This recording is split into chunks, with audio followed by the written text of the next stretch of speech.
Good morning, everybody, and welcome to the Rangers Review morning briefing for Friday, the 4th of February. I'm Derek Clark. I'm joined by Jonny McFarlane this morning. How are we doing, Jonny?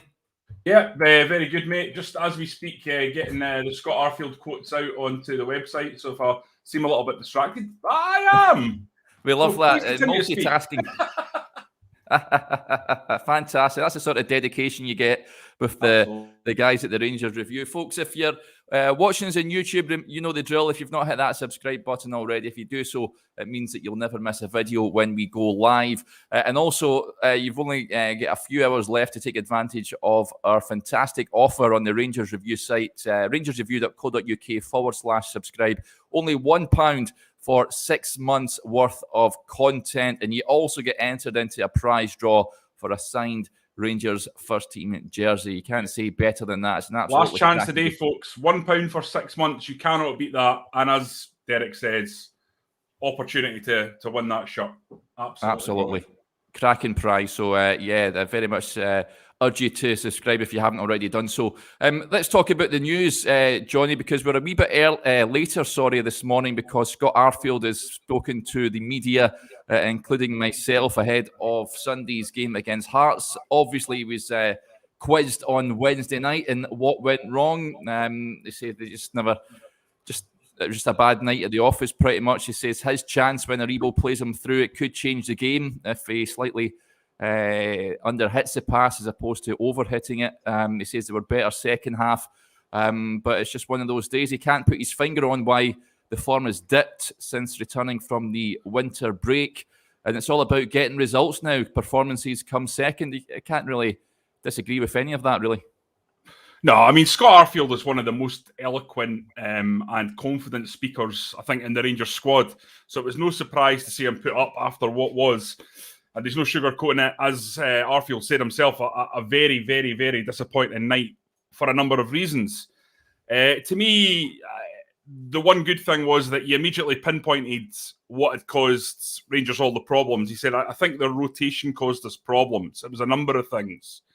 We knew what to expect in the first 10 to 15 minutes of the game, and they took confidence from an early goal. We can take the positives from the second half. They never troubled us, and if we got that goal, then the game could have been different. The rotations did cause a problem, and the thing that keeps coming back to me, Derek, is, guys, I would urge you to go and check out Joshua Barry's piece yesterday where he explains it in detail exactly how Celtic basically stretched the game so that it was in the right side and the left side with three players. So on the right, Juranovic, Abada, and O'Reilly linking all up together to create a wee triangle, and the same with the players on the left-hand side. And if you look at our Stats Bomb graphics, we're the only company, the only website that has Stats Bomb, so it's really good to get this stuff. This is a site that the clubs themselves use at the elite level in the Premier League. But it shows you the average position of each player.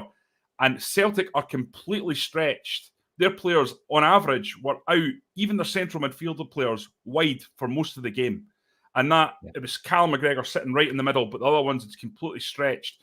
Now, if you're watching the game and you're thinking to yourself, as I was, Joe Aribo, Glen Kamara, they're not in this game. Scott Arfield, they're not in this game. That's because the game wasn't being played in the centre of the pitch.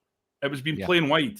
And the rotations between the three of them, every time they got the ball out there, Rangers just couldn't cope with it. And it's good that at least Scott Arfield has pinpointed that, because I think it was the key problem. Yeah, you think?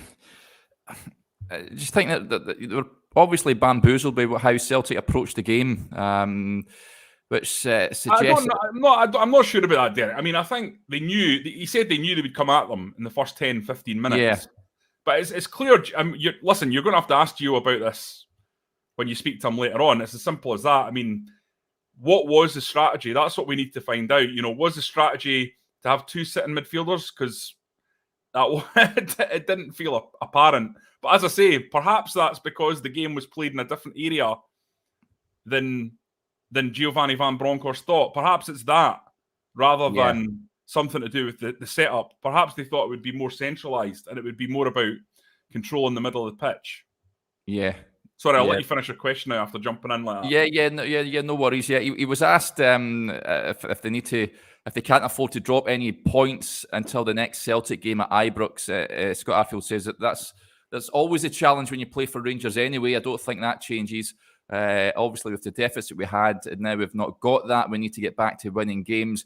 He says winning games is the most important thing. The performance sort of comes second, especially when you're on a run like this. If the two can marry together, then it's a perfect storm. So hopefully we can back to winning games and take confidence from it. There's a huge game coming up on Sunday, Johnny, and also on Wednesday. Those are, for me, they are must-wins. However, they're against the two Edinburgh clubs. They're not going to be easy. They're going to be licking their lips. They're going to fancy their chances of taking points off Rangers. Yeah, well, there's been a lot of chat about what the players are feeling about the Giovanni Van Bronckhorst regime, how confident they are in the manager. Well, we're going to find out. A lot of the questions are going to be answered in the next couple of days because these are two very difficult games. There's no beating about the bush. You've just got to go and win. There's no two ways about it. If Rangers haven't won both these games, I think the title is going to be in a very, very, very difficult position. Now, it might not. Celtic, for all they were excellent on a Wednesday night, I'll hang my hat that they are beatable and they're capable of dropping points. We've seen that already this season.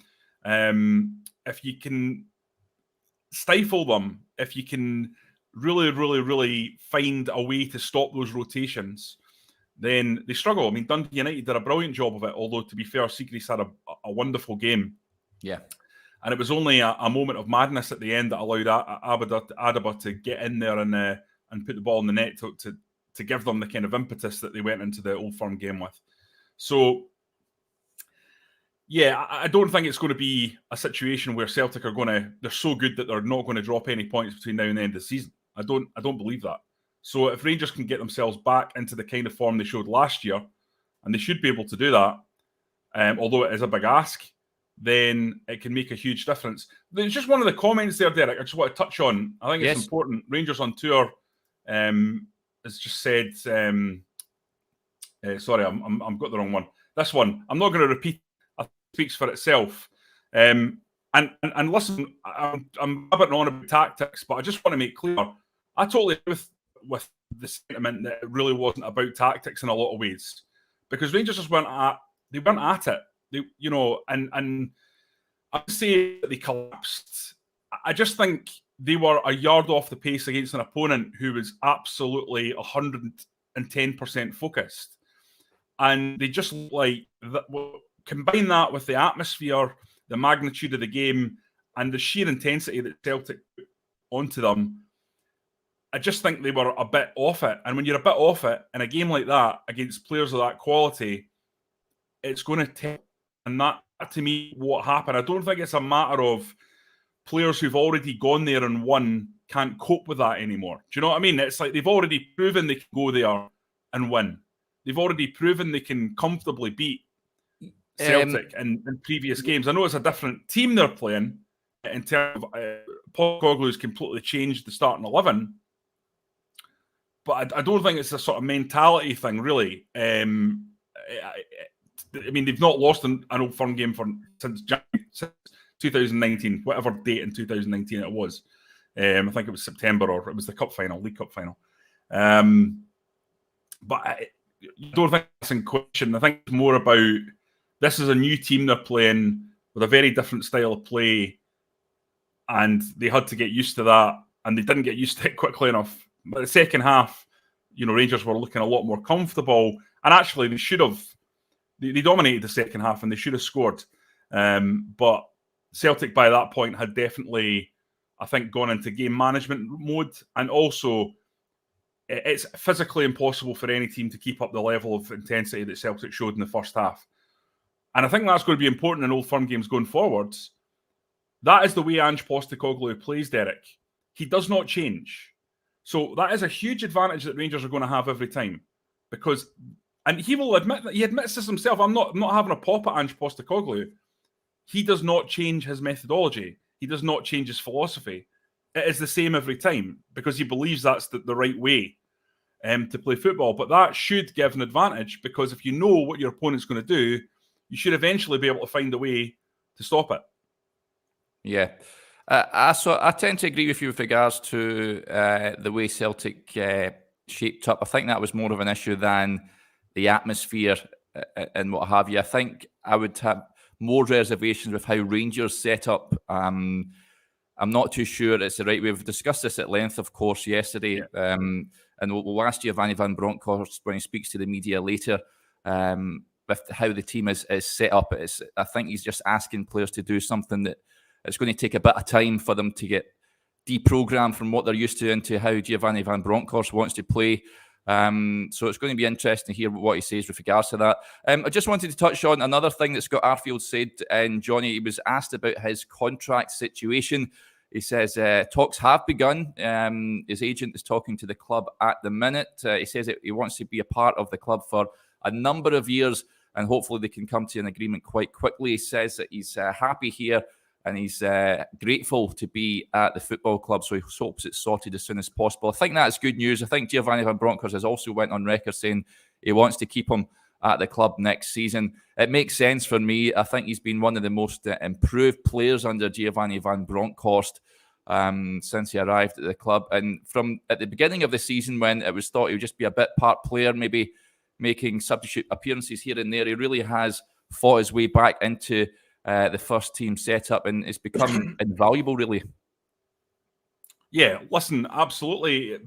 I think the reason for that primarily is the way that Giovanni van Bronckhorst wants that midfield to play. So if you've got one sitter and two runners, then it's perfectly suited for Scott Arfield. If it's two sitters and one runner, that one runner position is perfectly suited for Scott Arfield in a lot of ways. But certainly with the two midfielders, that's just exactly the way he would want to fit in. And the good news is it's the same for Aaron Ramsey. It's literally perfect.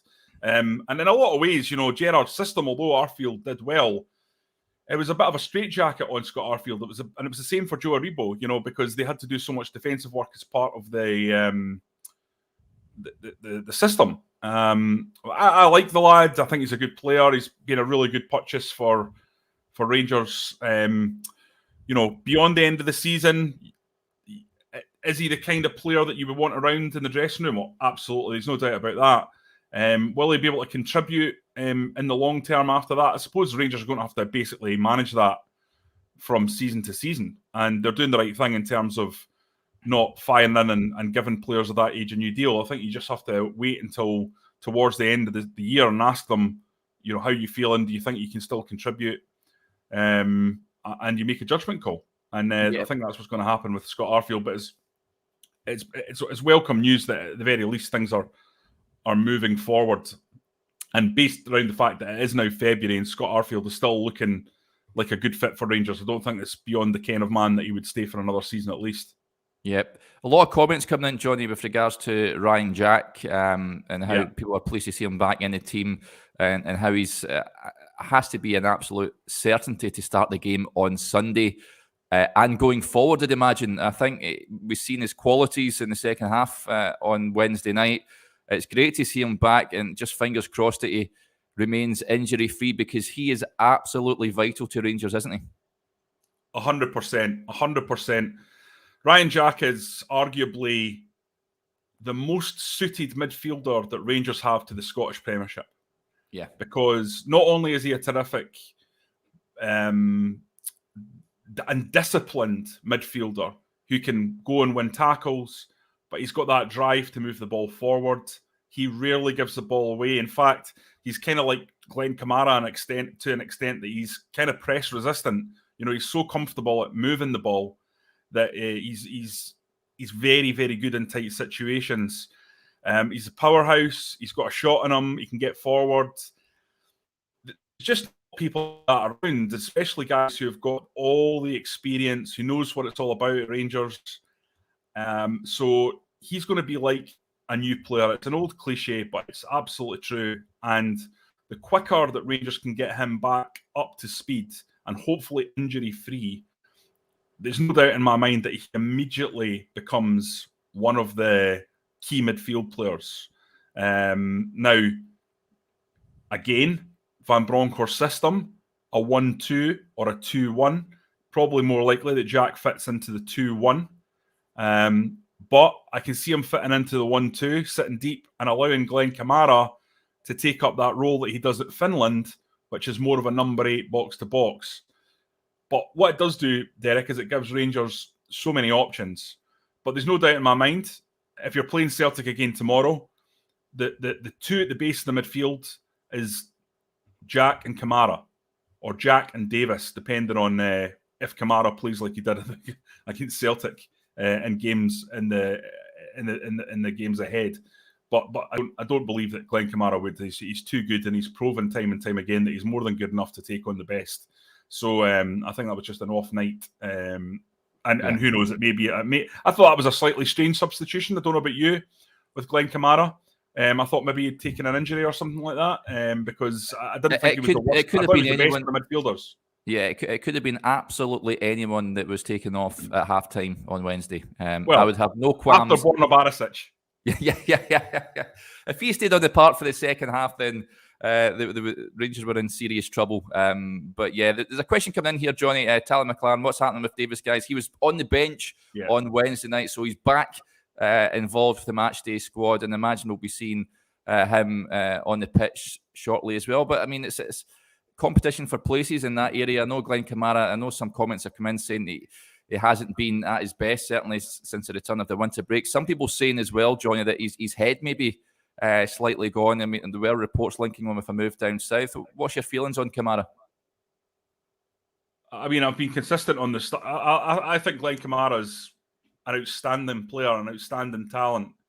I love watching him, the way he manipulates the ball, the way he moves his body, gets himself out of tight situations. I think he's got all the talent in the world. So disappointing to see some people really sticking the boot in him there, because I don't think that's merited at all. He's not been great in the last few games, but I think you can always rely on cream to come to the top.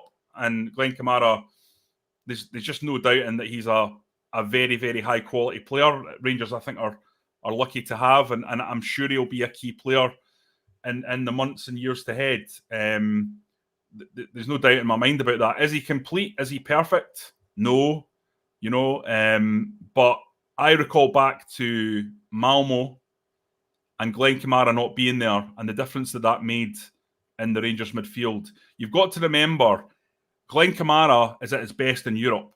He's a little bit like Brahim Hemdani in that regard. For those old enough to remember the Algerian midfielder, he's got that ability to move the ball and take the ball, and that's less important in the Scottish Premiership in a lot of games. It's still very important, don't get me wrong. And that's why someone like Ryan Jack is important in those games, because he can battle into the sort of hurdy-gurdy, into the chaos, and profit from that chaos. Kamara is more of an elegant, refined player, and for me, that's where his value is. It's not going to be in every game that he's going to show his absolute quality, but there's a lot of games when Glen Kamara's skill set is very much needed. Yeah. Okay, folks, that'll do us there. Thanks very much for everyone interacting with the programme. Very much appreciated. Remember, that offer on the Rangers Review site ends today. It's only £1 for 6 months worth of content, and you also get entered into a prize draw for a signed first-team jerseys. Just head over to rangersreview.co.uk/subscribe. We'll be back on Monday to review Sunday's action, but until then, enjoy your